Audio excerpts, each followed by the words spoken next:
Do you mean an arm around the shoulder or a kick up the backside?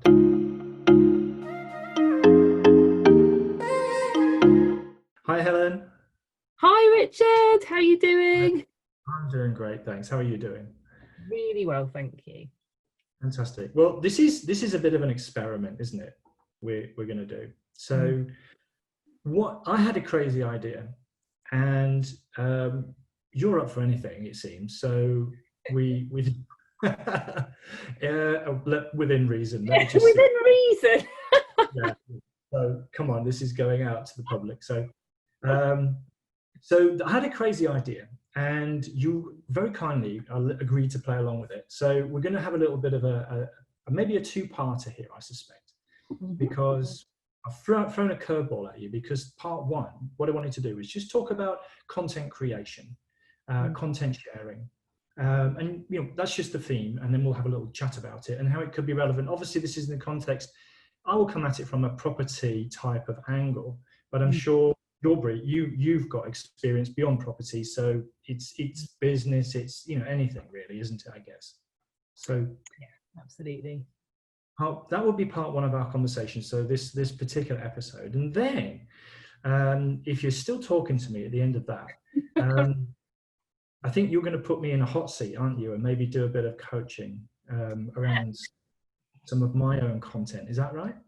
Absolutely. So then hopefully that'll be helpful to people. They'll be able to understand the process that I usually go through to help people find their story and tell it in an engaging and relevant way. That's what it's all about. So yeah. It's probably relevant actually to start there, because you say the process you usually go through. So just set the context about what you're doing at the moment, who you're helping, and that sort of stuff. Yeah, so my business is the Content Doc, and I'm a ghostwriter and non-fiction and business book coach as well. So my background was mostly PR, so I've written professionally for 20 years or so, and now I tell people stories for them, or if they want to write their own story but need a bit of support, and often it's accountability, then I can help them that way as well. So yes. Sounds good. Does accountability mean an arm around the shoulder or a kick up the backside?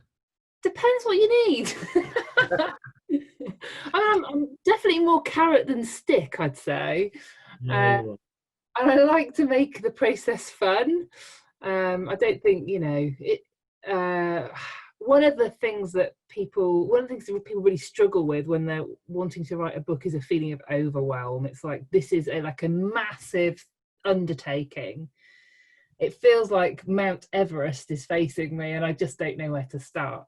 So I try to break things down into manageable chunks and make it fun.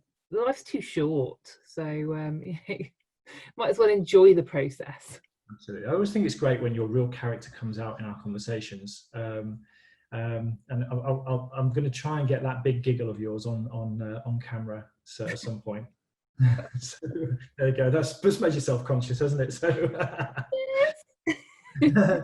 but no, I think well, you said you make it fun, and you do make it fun. So I've been through a number of processes with you already, so I can say that it is enjoyable to go through it. So there we go. Right. So what maybe we should start with. You mentioned book, but I kind of want to take the conversation more broadly into content.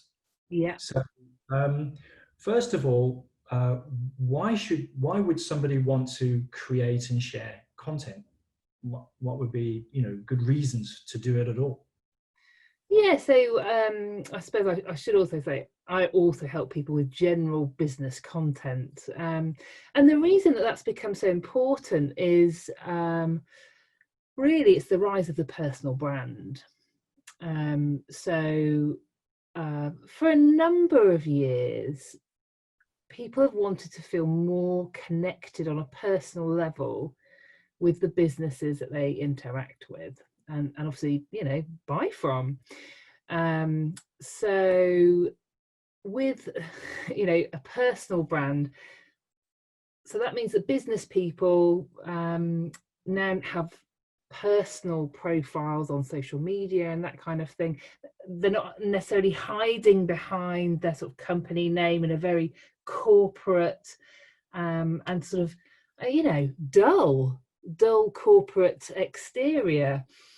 People want to know, well, fundamentally, people buy from people. Right. I know that to be the case.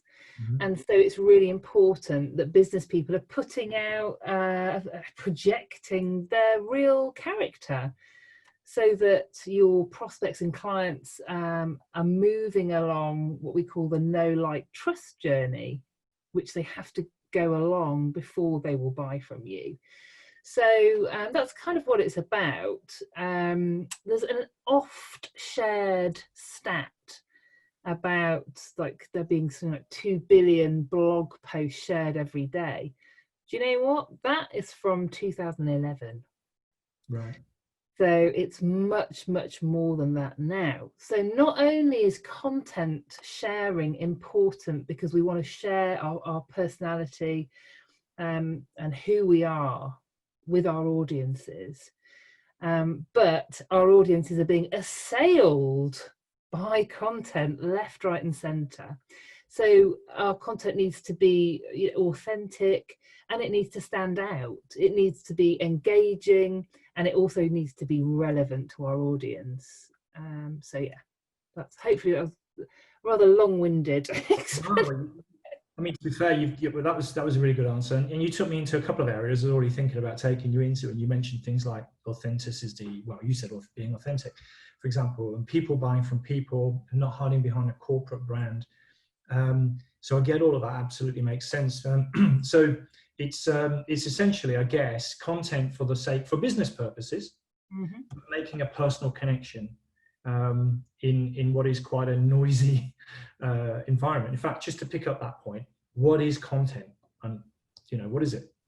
It's not just you mentioned blog posts there, and we started with a book, but we could probably just rattle off between us a whole bunch of content, couldn't we? Absolutely. I mean, content is social media posts. Content is articles, whether short form or long form. I heard the horrible word listicle recently. Listicle. Yeah. Sounds like an infection. I know. I was like, well, it was a word association. It was on a podcast, and the host has a marketing word association game. And oh my word, he said listicles. I said whaticles, but I could very easily have just said testicles. That I was glad not to do. Anyway, a listicle is an article in sort of list format. So this is your kind of 5 ways to UX, top 10 reasons for why. And I'd never heard that, even though I have written many listicles myself. But yeah, so another thing is, video is really important right now. That's another form of content, and people might be surprised because I am a professional writer to know that my primary form of content is actually video. What I put out on social media is video. And the reason for that is because it's really engaging, and it's probably a little bit more unexpected for a writer to do that. So you don't see many ghostwriters, book coaches actually putting videos out. Well, there's probably something around seeing a ghost writer there. I could take you down, isn't there? But spooky. But no, I think you're right. There's other sort of imagery, isn't there, besides video? So I'll give you an example. So people take in information in different ways, don't they? I mean, they've got a preference.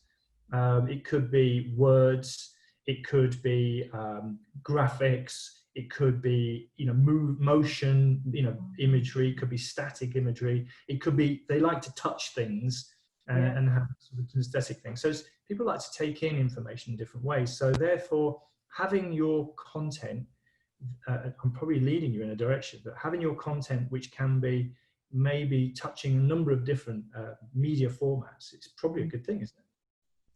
Yeah, definitely. And the other thing is, I think people get themselves into a bit of a pickle when it comes to business content creation, because they worry about, that they're going to need to create a massive volume of content. And I've really worked on creating my own content over the past, I don't know, 4 months or so.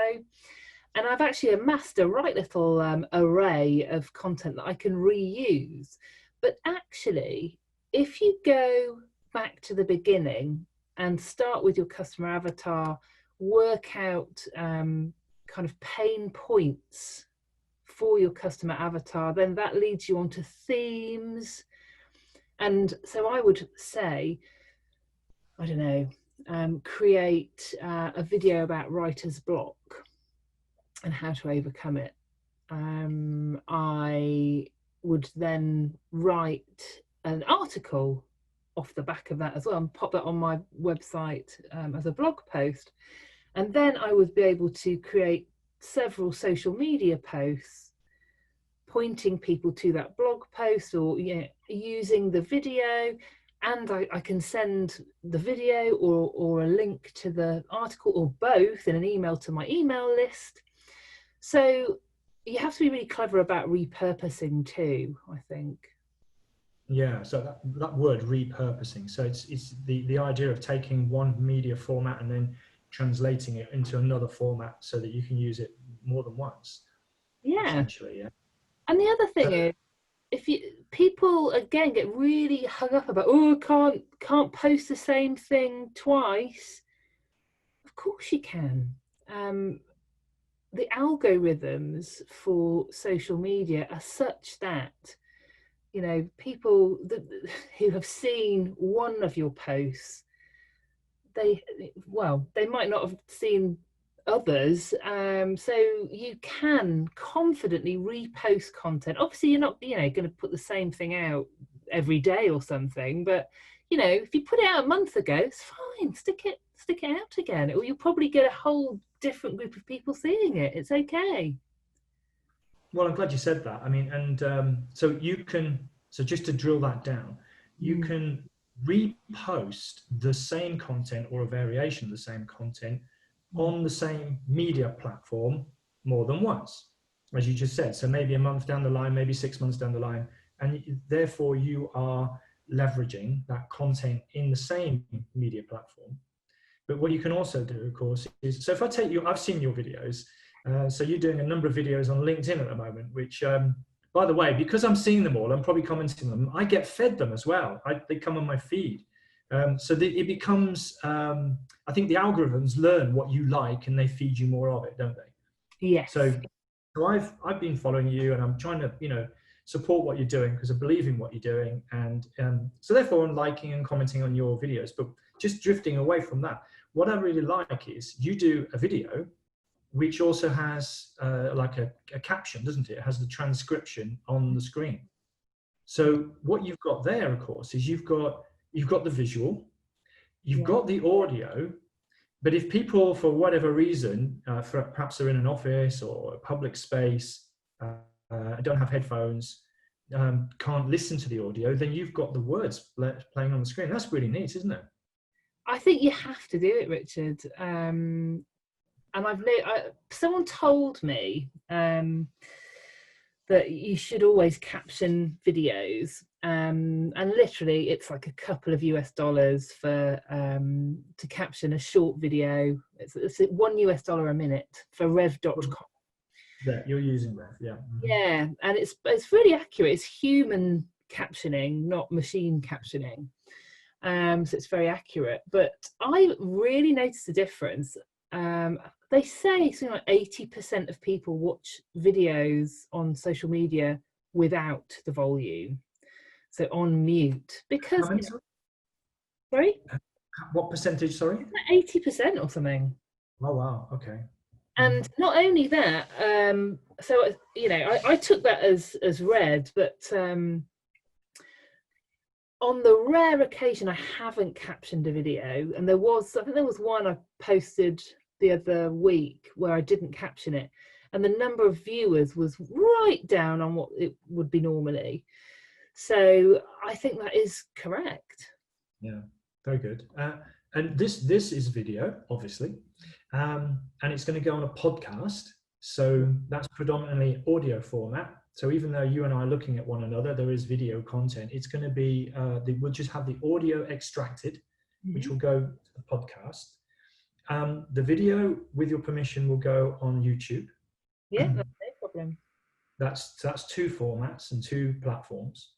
And then there will be a transcription using the said rev.com, which will appear as the show notes as a blog post on the WordPress site. So it's at least 3, and it will be promoted using social media across all of the channels that I use and probably you use.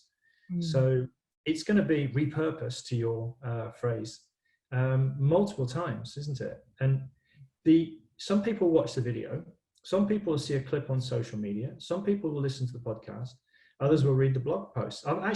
Somebody told me recently they actually read the blog transcription because it's quicker than listening to the podcast for them. I hate to say it, Richard, but I don't listen to podcasts because I don't have those pockets of time, like commuting or going to the gym.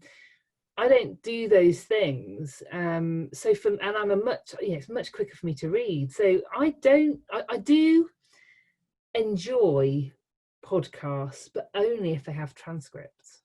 Yeah. No, I mean, I think it just re-emphasizes the point about having different formats. I mean, obviously I'm known now for my podcast, but I'm trying to get into different media. So video is a big new one for me when I'm trying to get into it. Just to maybe pause on that before we get into, because I want to come back to something you said earlier about, and I'll let you think about it. You said something about avatars and pain points earlier, and I want to come back to that.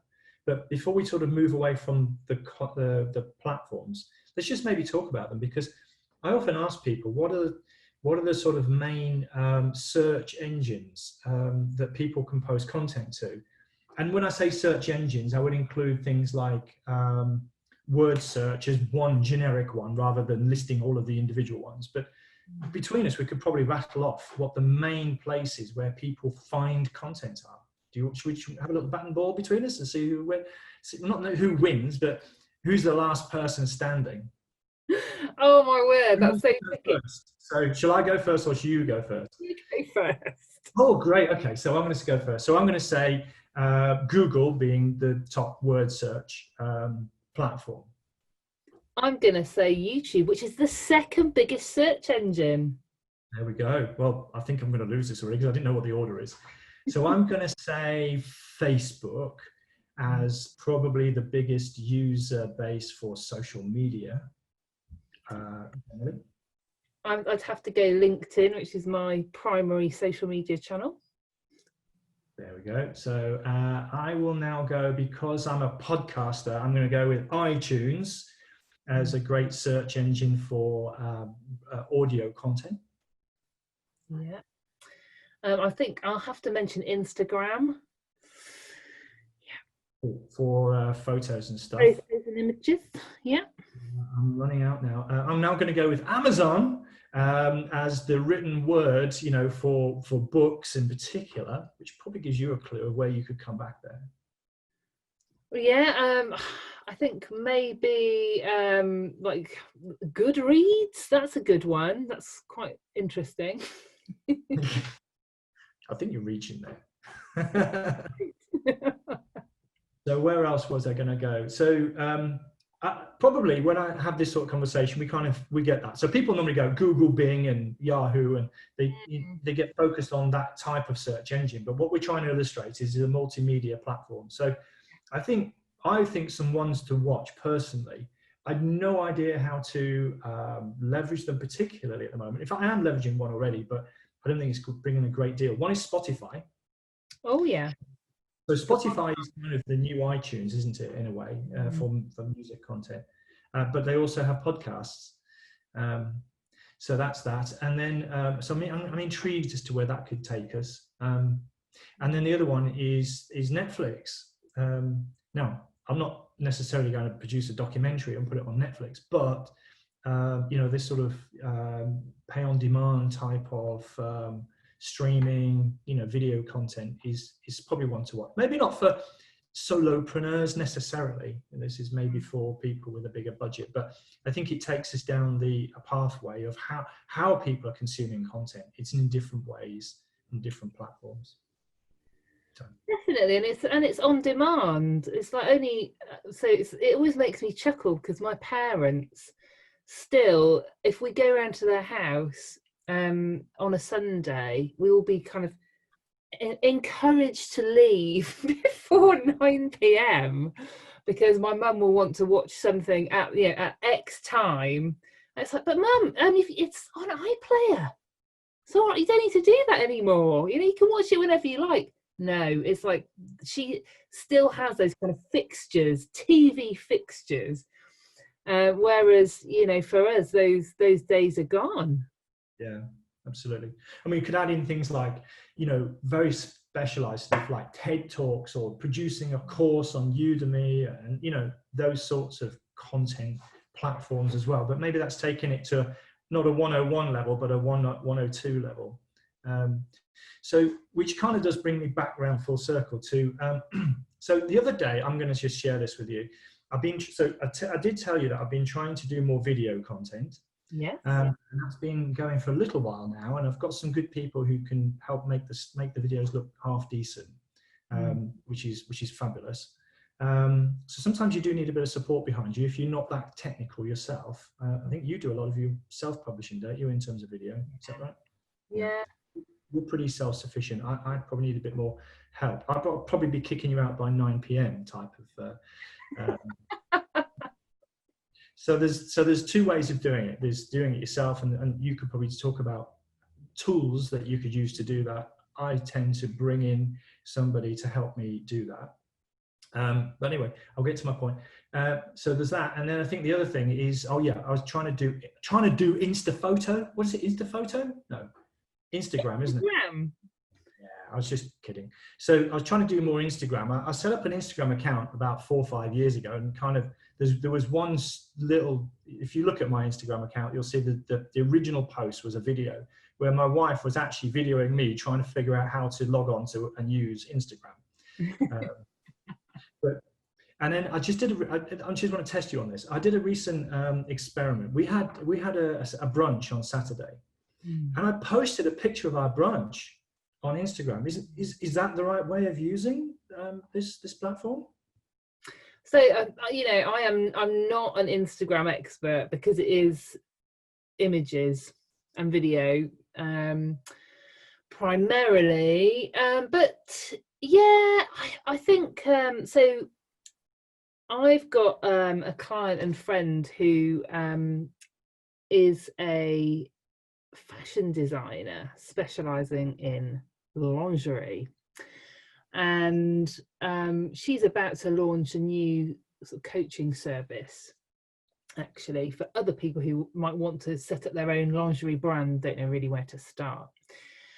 So for someone like her, which is it's fashion, interiors, cookery, those kind of things, food, all that kind of stuff. The lifestyle stuff, Instagram is brilliant because those things are very kind of photo and video friendly and quite eye-catching. For business to business, Instagram is not quite so great. It's more, my gut feeling is it's more a business to consumer thing. But then again, if I was someone who was targeting lifestyle entrepreneurs, it could also work for me. But it's a lovely way because it's so image based of showcasing personality and also behind the scenes. And I think people love seeing the kind of process behind the scenes. And very often in the past, I think organisations have often been quite cagey about showcasing what goes on behind the scenes. But that's what people want to know now. Yeah. Who are these people who are making what I eat for my dinner and how is that product made, you know, from the field to the fork or whatever. So yeah, from farm to fork. So yeah, that kind of thing, I think. I was kind of being a bit facetious about my brunch posting. I think, you know, people are a little bit critical of that. So I just did it as a laugh, actually, just to see what the reaction would be. As it happens, what the most of my content so far on Instagram has been quotations in a graphical form. So it's still wordy, you know. So behind the scenes, I think I'm going to take that. I've got a little note there. I'm going to take that away and do a bit more behind the scenes on platforms such as Instagram.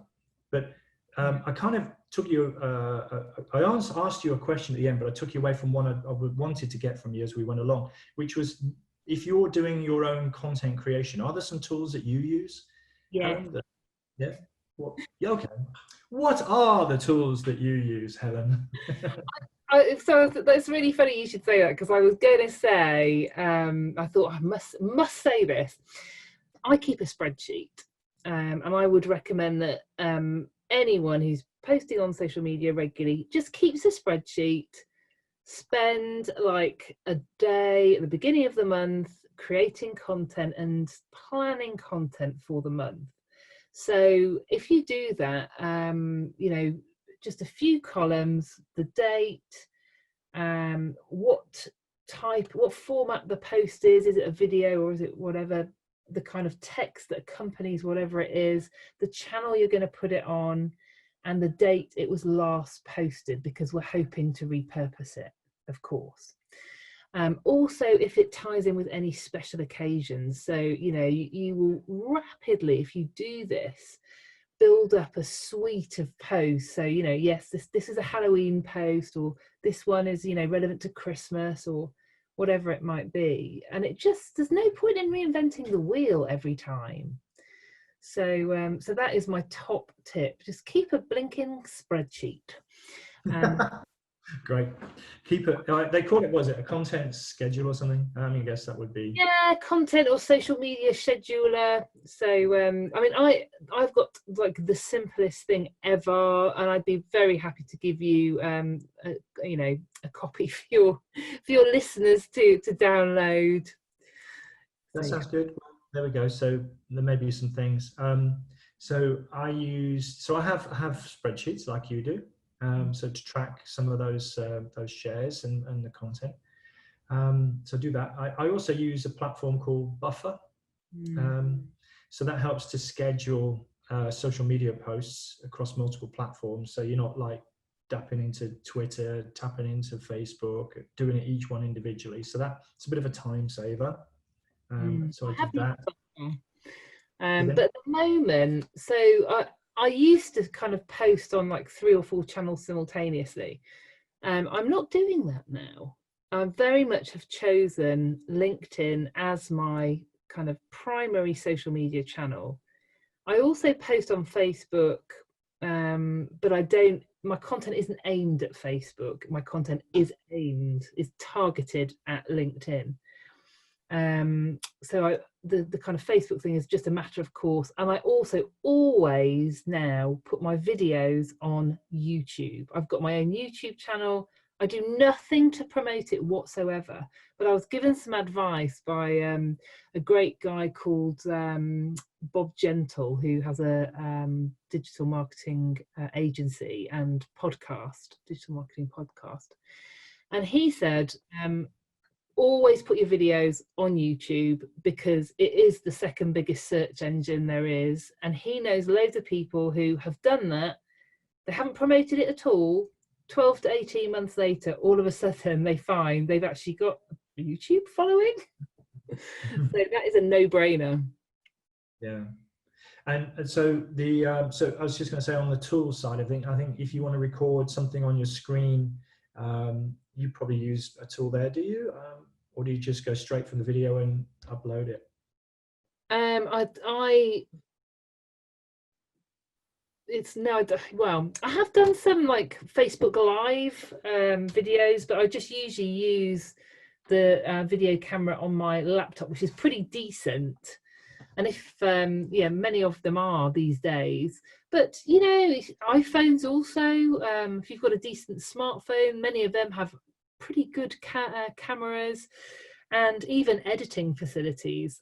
I have not nailed editing yet, so I just, you know, I might need to do 2 or 3 takes, but I'm only doing short videos. But that's next on my list, is to nail editing and maybe get rid of some of the ums and ers and stuff. Yeah. Well, I use I think it's called Screencast-O-Matic, but basically it's a screen capturing piece of software. So if you're just doing straight video talking like we are, it's not necessary to do that. But if you want to share, for example, running around your laptop on a spreadsheet or something like that, then it's quite, you know, for like a training or something, it's pretty good for that purpose. We're of course conducting this interview over Zoom, so we're in very different places. So we're using that. I couldn't tell you about all the... Okay, sorry? I'm sorry to interrupt. Yeah, I use Zoom for coaching, and I can screen share very easily on that. I can record and then send my coachees a recording of the call to refer to again afterwards. So it's quite useful, and it's pretty cheap for that professional functionality, I think. So, yeah. Absolutely. So, well, and you know, there is the idea about investing in this. There is a cost, perhaps, isn't there? So you mentioned you pay for transcription with the rev.com. You're doing short videos, which isn't that expensive. I'm doing, so I think it's over $1 a minute for a podcast transcription. So I'm measuring the time, Helen. I'm measuring the time. It's cost. There is, so that, I guess what I'm saying is some people just want to do everything like without paying for anything, but some of these services are not necessarily that expensive, and you can get a fairly good professional looking output while using a little bit of tech, using an outsourced service. In my case, I have a virtual assistant who helps me because it got to the point where there was a lot of time and energy and activity in my content sharing activity, so that helps me a lot. And I have professional people who do the editing for my podcasts and the editing for my videos, so on just like a gig basis, you know. So do you use other services like that, or are you personally doing it yourself? I'm personally doing it myself at the moment. Rev.com is just really good. I'm lucky that the camera on my laptop is pretty good. Something that I use loads is Canva, and I've recently upgraded to the professional version, which again is really cheap, but the free version is absolutely fine. And as the free version of Zoom, the only reason I upgraded was because I've got a great new laptop, but it's got a solid state hard drive, so you can't actually keep very much on the laptop's hard drive itself. So I need to be able to record in Zoom to the cloud rather than the drive on my laptop. But yeah, there's lots, so much functionality for free these days, so you don't necessarily need to invest much. Okay, so that was I think maybe drawing some final thoughts, which might not be even short, but going back to where you started almost, and one of the phrases you used, you talked about avatars and you talked about pain points. Now, and I kind of jokingly said earlier about me posting a picture of my brunch. So, what was it? It was what was it? It was a poached egg. Yeah. There was avocado involved. I think I saw this. But this is Borsan. Say again, sorry? This is ringing a bell. And Borsan. And Borsan, yeah. It was, there's a little cafe come restaurant near us, which is very organic, and my wife loves going there. So, every opportunity, it seems, we try and sneak up there. So they do this nice brunch at the weekends. So, little treat. But the point I'm making is, if my objective, for example, is to reach and connect with property investors or aspiring property investors and developers, for example, then would posting a picture on Instagram of my brunch actually be consistent with that? So what I'm really trying to say is, where should I have started with that type of thinking in terms of, you said avatar, and probably better define what that means, and pain points, and what is the purpose of sharing content. We probably should have started, well, we did sort of start about it, but this is really the key, isn't it? Starting there. So, you know, an avatar is, in this context, we are trying to create an outline personality of your kind of ideal client. That's what it is. So we want to try and get really specific, you know, what gender are these people? How old are they? Where do they live? Are they married? Are they divorced? Do they have children? What are they interested in? What brands do they like? What car do they drive?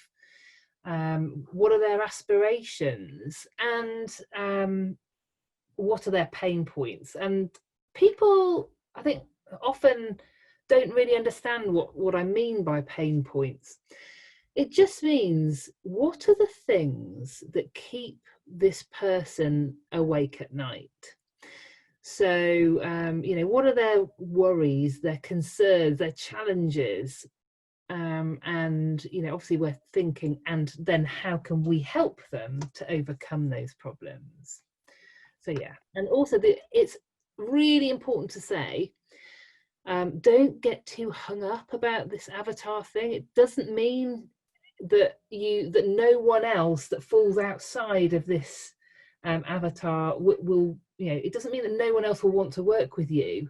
It's just, it's putting this is the bullseye on the dartboard of the ideal client for us, but the people in the outer ring. So, okay, if my ideal client is a man, aged, I don't know, 33.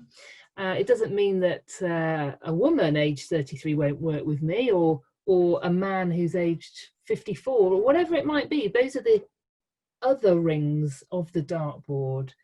It's more so that we can focus our mind and concentrate our efforts on really targeting those perfect people for us, but it doesn't preclude others from working with us. Yeah, that's good. I mean, you know already, for example, because I've already shared it with you, that I've got more than one avatar overall that I'm trying to reach, but also I have more than one service offering. Yeah. So, you know, that's part of the reason why I have more than one. But I think most businesses do, Richard. That's another misconception, that there is just one. Yeah. And for some people, yes, that's correct. But a classic example is of a business that creates a product and sells direct to consumer, but also sells to wholesalers who will then sell on to retailers. So they're completely different different avatars. So most businesses will have maybe 2, maybe even 3 avatars. I've got a little bit more than that, but so, not a lot more than that, but more than that. But I guess the point, you know, is that well, what I like about the whole avatar idea is it's basically kind of creating a persona, which you can even give a name to. Yeah. And then when you're writing or creating your content, you can go, this is for, I'm just going to make it up, this is for Jackie. Yes. Jackie is your avatar that represents all the things you just said. You know, how old is Jackie? What are her interests? You know, what her pain points? What car might she drive? When you've got that in your mind and you're creating the content, you're thinking, what would Jackie want to hear? Absolutely right. That's it. And and that's such an important point, because one of the biggest mistakes, I've just done a little video series about the most common errors I come across when I'm reviewing client copy, and top of the list is not writing for your audience, but effectively writing for ourselves. Yeah. Might be guilty of that too, but moving swiftly on. Actually, I'm reading this book. It's right next to me. You can see it. Love it. Have you seen it? 10 Ways to Stay Creative in Good Times and Bad. I love it. Keep going. Yes. Keep going. It's about being creative. But do you know what he says? Tell me. He says it's okay to write for yourself or to create. So anyway, having just destroyed your argument, but not intentionally, I think, yeah, I mean, it's better that you have an idea of who you're trying to communicate to, Yes. what you're trying to say, what sort of issues they're going to be interested in, what sorts of problems or pain points that they might face. And then obviously and what sort of media might they consume, where do they hang out, and that you can reach them in the most appropriate way. So that's kind of, I don't know if you wanted to add any more to that, but from a content creation, content sharing point of view, do you think that's a useful summary, perhaps? Yeah, I think so. I think, that I really want to stress that the avatar thing is absolutely critical. Because, and if you don't know who your people are, then do some research. Because so much of what we need to do to make our content effective, engaging and relevant is based on that avatar. Where you're going to post your content, what the format of that content is, what you're going to say. It's all based on the avatar and the information that you have in that. So yeah, your tone of voice, so much. So get that right. Spend some time doing that, and do some research if you need to, if you're unable to create an avatar at the moment. Do you know where to go to research? Got any tips on that? I would just look. It's tricky if you are if you're a startup. It can be quite tricky to know who your audience is. If you're an existing business, look at your clients. Also can connect in with what are your goals. That's another way of working out who your avatar is. What are your goals personally and professionally, and what people do you need to be attracting to make those goals happen? That would be my advice. To put a spin on, just maybe draw a conclusion, but to put a spin from a property point of view. So let's say you want to create content because you're a deal sourcer or a deal packager. So you're finding deals and you want to sell those deals for a fee. So as far as I'm concerned, there's kind of two main audiences. Correct me if I'm wrong. The people that you want to get the deals from. Is one audience, if you like, and then the second audience is the two people you want to offer the deals to. Absolutely, and they're completely different. Yeah. So it could even be that you have a different presentation or even a different brand platform for those two audiences as well. Completely right. Yeah. So that may be an example of how to think about creating an avatar that's relevant for, say, as a deal sourcer, deal packager. Let's say that you're an aspiring property investor and you're looking to attract external investment. So what would be a key character? So the avatar game here could be quite fun, couldn't it?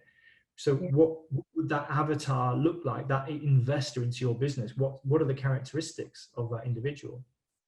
So, for example, they're probably not going to be poor.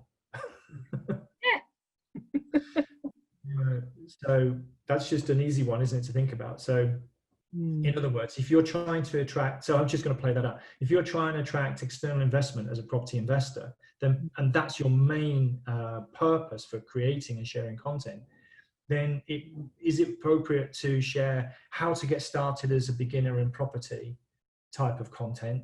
Or is it more appropriate to talk about how maybe to make your funds work harder for you when you sleep type of content? Yeah, absolutely. I've got that avatar in my mind now, that perhaps they're busy, but they've got some money and they want to make better use of it, Yeah. So. And you can kind of move on from that, because these people are probably not going to be really young either. So they may well be people who've got children and who are thinking, I want to leave a better legacy for my family, and I want my money to be working hard for me. How can I do that? So yeah, and they could be busy making that money through a high-powered job or high-pressure job, a business, you know, or something like that. So they don't have time necessarily. So the pain point could be the legacy, or the lack of time, for example, both probably. It could be more mature in years, have some funds behind them, and we can start to build this avatar now, can't we? Where would they hang out? They have sort of a sort of a membership of a club of some description, for example. They might drive a nice car. You know, so we can start build that avatar out in that context. I just wanted to use that as a particular example, which is relevant maybe to some people watching and listening. Absolutely. But, Helen, I think, you know, just in the interest of my rev.com bill alone, we might want to think about drawing a line. I don't know if there's anything like earth-shattering you wanted to add, which I'm more than willing to pay an extra $1 or $2 to have. No, I don't think so. I think we've done a pretty good job of covering all the important bits about content generation and sharing. Okay, so what I suggest is we perhaps pause it for a sec in a minute, and then what I'd really like to do is to, if you're still up for this and still have time, is to flip the table around a bit and just put me in the hot seat, and I'll probably get all hot and sweaty and uncomfortable as you take me through your process. But needless to say, if people don't watch the second part, the first part, I just want to say thanks, Helen, for joining me and sharing, you know, your wisdom on content creation, content sharing, making it relevant and appropriate. And if anybody wants to go through a process, perhaps, or get some tips, how could they reach you, Helen? How could they reach you? So LinkedIn is where I share a lot of information. Helen Pollock is my LinkedIn personal profile. And also my website is www.thecontentdoc.com, and there's some great articles there about how to be a better writer and that kind of thing. So yeah, that'd be great. Fantastic. All right, so hopefully people reach out to you and get some, I know you've got some nice sort of thought-provoking giveaways, so that, you know, people should just connect with you to get those in the first instance. But and let's see where it goes from there. But thanks for joining me on part 1. Should we take a quick pause and maybe go for part 2? Absolutely, thanks for having me.